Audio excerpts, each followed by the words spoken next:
जादुई बाइक। झड़ोदा नामक गांव में बंटी नाम का एक लड़का स्कूल जाता था। वो बहुत थक जाता था। उसका स्कूल बहुत दूर था। बंटी रोज पैदल जंगल के रास्ते आता और जाता था। स्कूल पैदल जाने की वजह से वो इतना थक जाता था कि वो घर आकर पढ़ाई नहीं कर पाता था। पर वो गरीब थे, वो कुछ नहीं कर सकता था।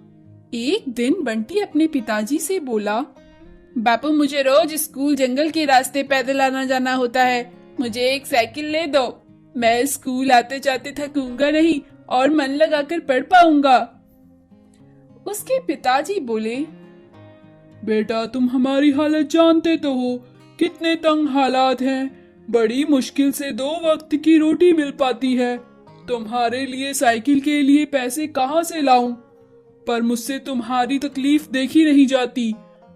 पर मैं तुम्हारी तकलीफ समझता हूँ। मैं अगले साल तुम्हें साइकिल जरूर ले दूंगा।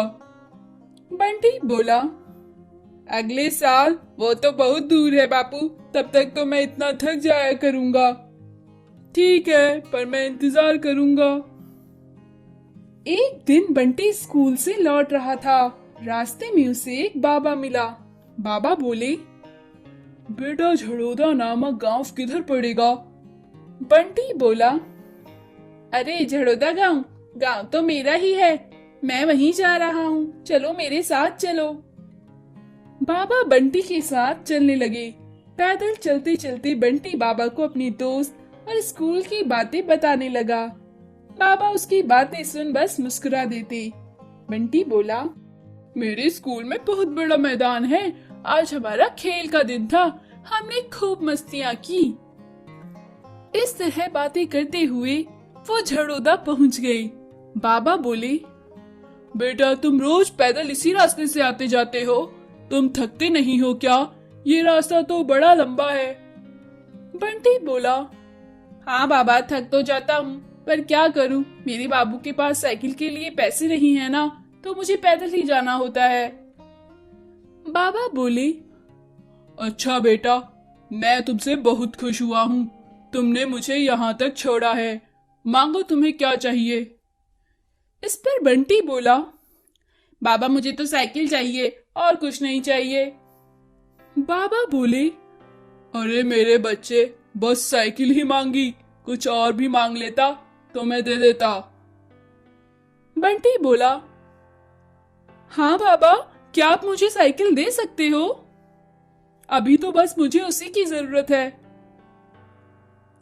बाबा ने अपनी जादुई शक्ति से एक बाइक वहां पर ला दी और बोले, ये बाइक तुम्हारे लिए है, ये एक जादुई बाइक है, तुम इसे जो कहोगे ये तुम्हें वहां छोड़ देगी।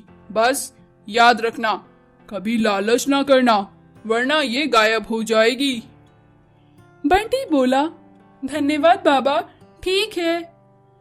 बंटी बाइक में चढ़ा और बोला, ए बाइक, मुझको घर छोड़ दे। उसकी बाइक घर के रास्ते पर चल पड़ी। सारे लोग उसे बड़ी घूर घूर के देख रहे थे। सबको आश्चर्य था कि इतनी सुंदर बाइक बंटी के पास कहां से आई। घर पहुंचकर उसने सारी बात अपने माँ बाबा को बताई। माँ बाबा ने मन ही मन बाबा को धन्यवाद दिया। अब बंटी रोज बाइक से स्कूल जाता और आता था। रास्ते में सारे लोग उसके ओर देखते थे। उन्हें बंटी की बाइक बहुत अच्छी लगती थी। बंटी अपने दोस्तों को भी स्कूल ले जाया करता था। पर कुछ दिन बाद बंटी को लालच आ गया। उसने अपने दोस्तों को ले जाने और लाने के बदले में पैसे लेना शुरू कर दिया और चीजें मांगना शुरू कर दिया। अब वो ऐसा रोज करता था। बिना चीज दिए वो किसी को लेके नहीं जाता था। जो दोस्त उसे चीज या पैसे नहीं दे पाते थे, उन्हें वो लेकर नहीं जाता था। एक दिन बंटी स्कूल जाते समय, चल बाइक, मुझे स्कूल छोड़ दे। तभी वो बाइक अचानक से गायब हो गई। बंटी की माँ वहीं खड़ी थी। बोली, बेटा बाबा ने कहा था ना, बुरे काम ना करना और लालच कभी मत करना। तुमने लालच किया और बाइक गायब हो गई। बंटी को अब अपनी गलती का एहसास हुआ। अब वो कुछ नहीं कर सकता था। वो फिर से स्कूल पैदल ही जाने लगा और अपनी साइकिल का इंतजार करने लगा।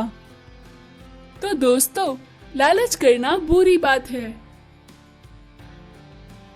पीवीसी मछली पकड़ने वाली मशीन। हंसपुर नामक गांव में एक बहुत बड़ा मछली का तालाब था। उसी गांव में महेश नाम का मछुआरा भी रहता था। उसकी पत्नी का नाम मीना था। उसका एक बेटा चिंटू था। महेश की पत्नी मीना बहुत पढ़ी लिखी थी, किंतु महेश अपनी पत्नी मीना को बाहर नौकरी करने से मना करता था। महेश बोलता, औरतें घर में ही रहती हैं। मीना कितना भी महेश से बोलती, मुझे नौकरी करने दो, किंतु महेश अपनी बीवी की एक न सुनता था। महेश मछली पकड़ता और उन्हें बाजार में बेचता था। यही उसकी जीविका थी। कुछ दिनों से महेश के जाल में बहुत कम मछलियां फंस रही थी। महेश एकदम परेशान हो गया कि आखिर उसके जाल में मछलियां क्यों नहीं फंस रही हैं। महेश के सामने से गांव के दूसरे युवक अपने नाव में ढेर सारी मछलियां पकड़कर ले जाते थे और महेश का मजाक उड़ाते। हा हा हा, इसको देखो कितनी सी मछलियां पकड़ कर लेकर आया है। अरे मछलियों के साथ क्या खेलने जाते हो, उन्हें पकड़ कर क्यों नहीं लाते। महेश अपना मजाक बनता देख बहुत गुस्सा होता था। शाम को महेश अपने घर पहुंचा और बिना खाना खाए सोने चला गया। मीना अपने पति महेश के पास गई और बोली, क्या हुआ जी, आपने खाना क्यों नहीं खाया? महेश बोला, मुझे भूख नहीं है। मीना बोली, कोई बात है क्या? क्या कुछ हुआ है? तब महेश बोला, अब मेरे जाल में मछलियां नहीं फंस रही हैं, जाने क्या हो गया है और लोग मेरा मजाक उड़ा रहे हैं। कुछ दिनों बाद गांव में मछली पकड़ने की प्रतियोगिता है, कैसे जीतूंगा मैं? मीना बोली, क्या मैं आपकी कुछ सहायता करूं इसमें? महेश बोला, तुम क्या करोगी, तुम घर में बैठकर खाना बनाओ बस। और महेश वहां से चला गया। मीना को बहुत बुरा लगा और उसने एक तरकीब निकाली। मीना घर के जो टूटे फूटे पाइप को लाकर उससे एक पीवीसी का जाला बनाया। पीवीसी का मछली पकड़ने का जाला बनाकर उसने उसे अपने पति महेश को दिया। महेश बोला, ये क्या है? मीना बोली, इस पीवीसी मशीन में दाना डालने पर मछलियां इसमें अपने आप आ जाएंगी। महेश बोला, ये फालतू की मशीन है, मेरे किसी काम की नहीं है। मीना बोली, आप एक बार इसे इस्तेमाल तो करके देखिए। महेश सोचा, ऐसे भी कौन सा, मैं मछली पकड़ने की प्रतियोगिता में जीत जाऊंगा। एक बार इस पीवीसी मशीन का यूज करके देखता हूँ, हारना तो है ही मुझे। उसके बाद महेश उस पीवीसी मशीन को लेकर चल दिया। मछली पकड़ने की प्रतियोगिता शुरू हुई। गांव के सभी लोग अपने जाल लेकर मछली पकड़ने के लिए तैयार हो गए। महेश भी अपना पीवीसी मशीन लेकर पहुंचा। महेश को देखकर गांव के सभी लोग महेश का मजाक उड़ाकर उस पर हंसने लगे। गांव का एक युवक बोला, अरे ये क्या है, इस पाइप से मछलियां कैसे पकड़ोगे? तुम आराम से घर बैठो महेश। महेश चुपचाप सबकी बातें सुनता रहा पर कुछ न बोला। प्रतियोगिता शुरू हुई। सब अपना जाल फैलाने लगे। महेश उस पीवीसी मछली पकड़ने वाली मशीन में दाना डालता तो मछलियां पाइप से बाहर निकल जाती। इस तरह महेश के पास खूब ढेर सारी मछलियां इकट्ठी हो गई और महेश प्रतियोगिता जीत गया और महेश को खूब ढेर सारा इनाम मिला। महेश इनाम लेकर अपनी पत्नी मीना के पास पहुंचा।